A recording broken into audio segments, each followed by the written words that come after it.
is, I'll show you a video of a social psychologist who did a study on how our body language can influence our emotions. So I'll show you the videos. It talks about hormones. There's a change in hormones depending on the positions we adopt. So maybe you could also try this. I've been using this and I think it helps. So. And what are nonverbal expressions of power and dominance? Well, this is what they are. So in the animal kingdom, they are about expanding. So you make yourself big, you stretch out, you take up space, you're basically opening up. It's about opening up. And this is true across the animal kingdom. It's not just limited to primates, and humans do the same thing. So they do this both when they have power sort of chronically, and also when they're feeling powerful in the moment. And this one is especially interesting because it really shows us how universal and old these expressions of power are. What do we do when we feel powerless? We do exactly the opposite. We close up, we wrap ourselves up, we make ourselves small. We don't want to bump into the person next to us. So again, both animals and humans do the same thing. Do our nonverbals govern how we think and feel about ourselves? There's some evidence that they do. So, for example, when we smile when we feel happy, but also when we're forced to smile by holding a pen in our teeth like this, it makes us feel happy. So it goes both ways. When it comes to power, it also goes both ways. So when you feel powerful, you're more likely to do this, but it's also possible that when you pretend to be powerful, you are more likely to actually feel powerful. So we know that our minds change our bodies. Is it also true that our bodies change our minds? And when I say minds, in the case of the powerful, what am I talking about? So I'm talking about thoughts and feelings and the sort of physiological things that make up our thoughts and feelings. And in my case, that's hormones. I look at hormones. So what do the minds of the powerful versus the powerless look like? So powerful people tend to be, not surprisingly, more assertive and more confident, more optimistic. They actually feel that they're going to win even at games of chance. They also tend to be able to think more abstractly. So there are a lot of differences. They take more risks. There are a lot of differences between powerful and powerless people. Physiologically, there also are differences on two key hormones, testosterone, which is the dominance hormone, and cortisol, which is the stress hormone. So what we find is that high-power alpha males in primate hierarchies have high testosterone and low cortisol. And powerful and effective leaders also have high testosterone and low cortisol. So what does that mean? When you think about power, people tended to think only about testosterone because that was about dominance. But really, power is also about how you react to stress. So do you want the high-power leader that's dominant, high on testosterone, but really stress reactive? Probably not, right? You want the person who's powerful and assertive and dominant, but not very stress reactive, the person who's laid back. What happens if you do that at a really minimal level, like this tiny manipulation, this tiny intervention? For 2 minutes, you say, I want you to stand like this, and it's going to make you feel more powerful. This is what we did. We decided to bring people into the lab and run a little experiment. And these people adopted for 2 minutes either high power poses or low power poses. And I'm just going to show you 5 of the poses, although they took on only 2. So here's one, a couple more. This one has been dubbed the Wonder Woman by the media. Here are a couple more. So you can be standing or you can be sitting. And here are the low power poses. So you're folding up, you're making yourself small. This one is very low power. When you're touching your neck, you're really kind of protecting yourself. So this is what we find. Risk tolerance, which is the gambling. What we find is that when you're in the high power pose condition, 86% of you will gamble. When you're in the low power pose condition, only 60%. And that's a pretty whopping significant difference. Here's what we find on testosterone. From their baseline when they come in, high power people experience about a 20% increase, and low power people experience about a 10% decrease. So again, 2 minutes and you get these changes. Here's what you get on cortisol.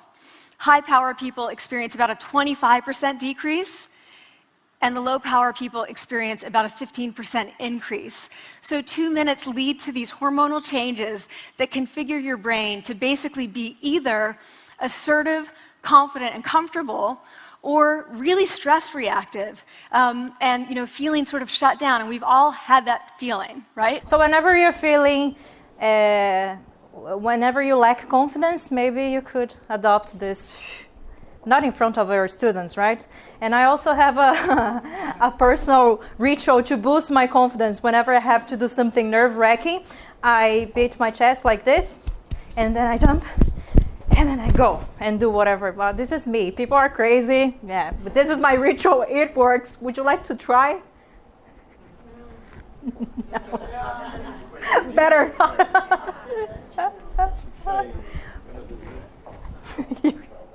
Okay, you can try it at home. It works for me, I swear. Now you're going to find out where your true intelligence lies. Some of you did the test. Who didn't do the test yet? Okay, so I'll give you a few minutes to do the test. Guys, sorry, we have to keep going because we're running out of time. In case you want to continue talking about this, you can get my card and we can continue talking. But basically, you have to put true or false here. Did you complete? Yeah. So if you have at least 4 true in the same line, it means you have a strong, for example, interpersonal intelligence. Yes, did you get this? So now I'll show you some activities that you can do this test with your students, and I'll show you some activities that you can do according to each type of intelligence. So if you have a linguistic intelligence, like me, this was my strongest. Activities you can use during your lessons. Lectures, debates, group discussions, books, brainstorming, writing activities, reading, creating class newspapers. Anybody else would like to suggest anything for people who have linguistic intelligence? No? Interviewing? Mm-hmm. Very good. Storytelling, audiobooks, journal keeping. Do you keep a journal? I keep a journal. Completely since I was a kid. So I have a journal for my personal life, for my professional life, for things I'm learning. Crazy. Okay. Logical mathematical, which is not my case, but mathematical problem. Can you see? Sorry. Mathematical problems, scientific demonstrations, logical problem solving, puzzles, games, quantifications and calculation, computer program, science thinking. And there's this game. Do you know this game? I think it's very good. My students who like to solve problems, Black Stories, or there's an app called Dark Stories. So they have something like this. Volunteers to read? No. No, right? Nicholas Chambers, can you read aloud, please? A glass of water. Can you hear? Can you hear? Yeah, okay, go ahead. A man walks into a bar and asks for a glass of water. The waiter pulls out a gun from under the bar and points it at the man's head. Then the man says, "Thank you," to the waiter and leaves him. No? You didn't hear. Okay. A man walks into a... okay. A man walks... I'll summarize. So a man walks into a bar to ask for a glass of water, and then the waiter pulls a gun, and then the guy said thank you. So why did he say thank you? I have no idea. No idea? Because the guy, it's silly, but the guy had hiccups. My teenager students like this, because the guy had hiccups. So in this game, you have different stories, and students have to solve the problem. And it's in English, so the app is for free. Did you like Black Story? The app is Dark Stories.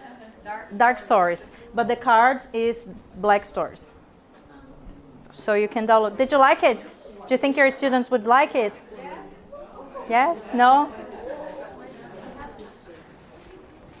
Okay. Spatial intelligence. Who here has a strong spatial intelligence? You have? You have, for sure. Spatial intelligence. Who has a strong? Not at all. Neither do I. Well, he's my Google map. Sorry. I didn't understand the 19. 19? Sorry. Because I don't Ah, okay. I don't know. I can look at an object one way and see it sideways or backwards. So for example, if you're looking to this, you can imagine like what is it like behind or in both sides. A little bit complex. So what you can do is graphs, visualization, videos. They love videos, storytelling, imaginative storytelling, picture metaphors, mind maps. Do you use mind maps? Yes. It's very useful, isn't it? Bodily kinesthetic intelligence. Who here has a strong bodily kinesthetic? Ah, you are a musician. Okay. So creative movement, mime, field trips, competitive and cooperative games, physical awareness, physical education activities, body answers. Anything else you would like to suggest? Pardon? Role plays, yes. I loved role plays, because this is my strongest intelligence as well. Musical intelligence, who here has a strong? So singing, humming, whistling, playing recorded music, chants, using background music. And I'd like to show you, do you know the Good Job song? For your students who have musical intelligence. Do you know the song? Yeah. Huh? Okay, it's like this. G-O-O-D-J-O-B, good job. Good job. Not good job. Can you sing with me? Yes. Together. G-O-O-D-J-O-B, good job. Good job. Now faster. G-O-O-D-J-O-B, good job. Good job. Your turn.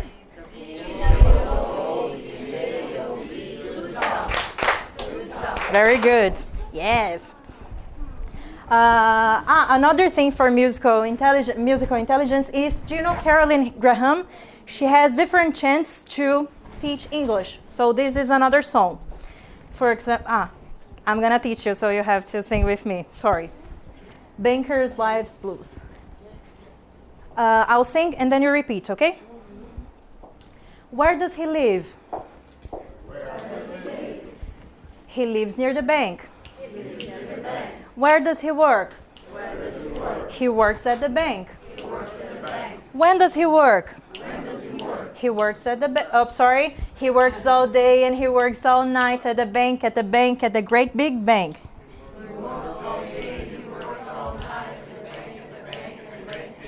Yes, very good. Now I will say this part and then you answer, okay? I will ask the question, you guys, energy, okay? Where does he live? Where does he work? He works at the bank. Where does... Oh my gosh. Sorry. When does he work? He works all day and he works all night at the bank, at the great big bank. Yes, very good. Would you like to use this with your students? It's nice. It's nice. So look for Carolyn Graham. You can find some things on the internet. She also has a book with a CD and... Pardon? Some of them, yes. Not all of them. But it's very good. I think it's worth it. If you're teaching do, does. Yeah. Mm-hmm. Yeah. You find different ones, right? So type YouTube, Just Chance, and that's it.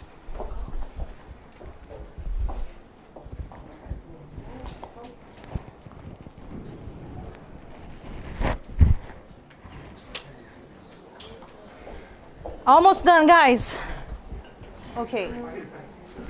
Interpersonal intelligence. Who here has strong interpersonal intelligence? Yes, very good. So, interpersonal interaction, peer teaching, group brainstorming.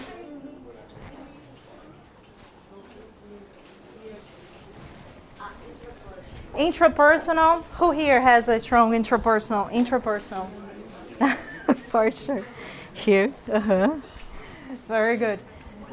Independent study. Options for homework. Journal keeping. Goal setting sessions. Self-esteem activities.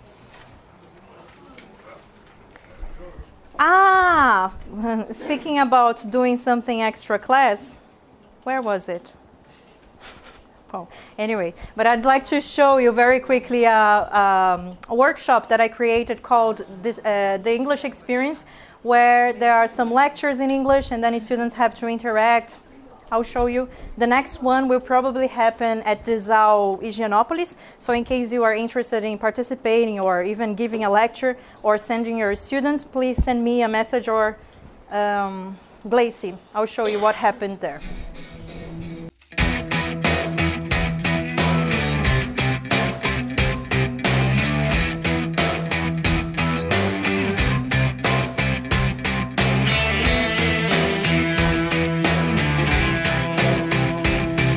O evento tá maravilhoso, é acolhedor, as pessoas que estão aqui estão super dispostas a aprender e a compartilhar o que sabem.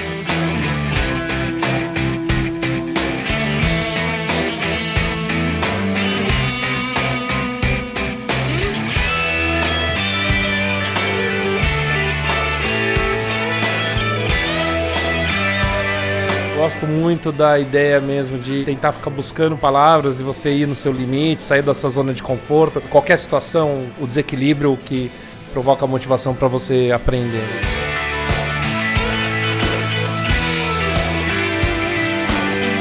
Tô adorando, acho que está sendo uma experiência muito bacana para quem quer aprender inglês, quer melhorar o inglês, porque a gente vê que a gente realmente entende mais do que a gente imagina, né? Muitas vezes a gente subestima um pouco, fica com vergonha, e aqui está sendo um ambiente bem propício para a gente poder falar, se soltar.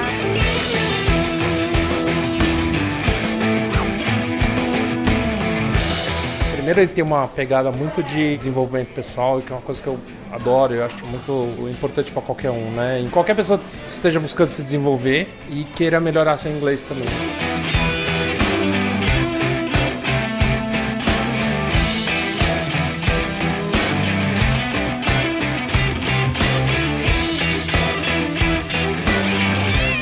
No dia a dia a gente costuma ter pouca oportunidade de colocar o idioma em prática, então se você está querendo sair da tua zona de conforto e destravar de uma vez por todas seu inglês, você precisa participar desse evento.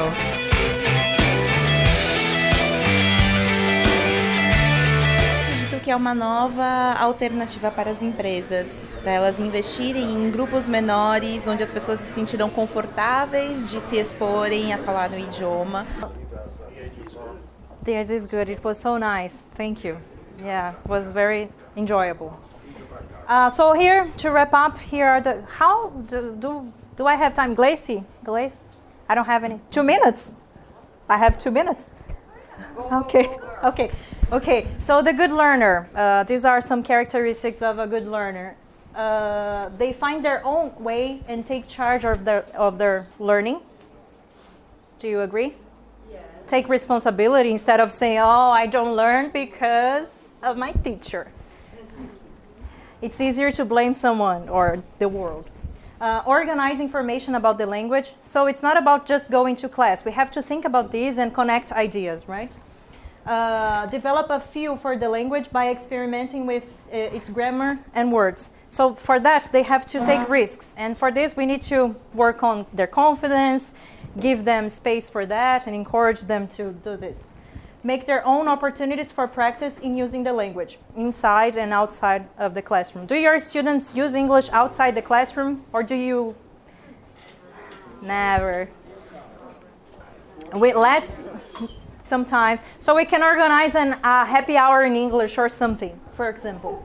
Or send them to the English experience. This one is my favorite. Can you read, please? The number 5.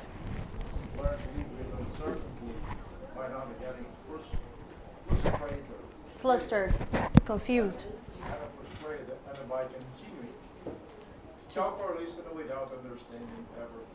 Do you think learners can deal with uncertainty? flustered. I think this is very hard and very, very challenging because they usually want to know everything and learn everything at once. So we have to help them with that as well. It's not easy. It takes time. They make errors work for them and not against them. Use linguistic knowledge, including knowledge of their first language, to make connections. Use contextual cues to help them in comprehension. So images, everything they have in the image too. Learn to make intelligent guesses. Learn chunks of language. This is extremely important. Sometimes I hear people say, oh, I learned 400 words in English. Okay, but if they are not in a context or in chunks, it's terrible to memorize. Probably you won't. Learn certain tricks that help to keep conversation going. And for that, you can subscribe to my channel, which is called Destrave-seu Inglês, and then you can have some tricks, learn some tricks. Guys, this means Katy Rodrigues in another language. It's a problem with a computer. Katy Rodrigues. Anything else? Anything else? Hold on. From art. What else would you add to the characteristics of a good learner?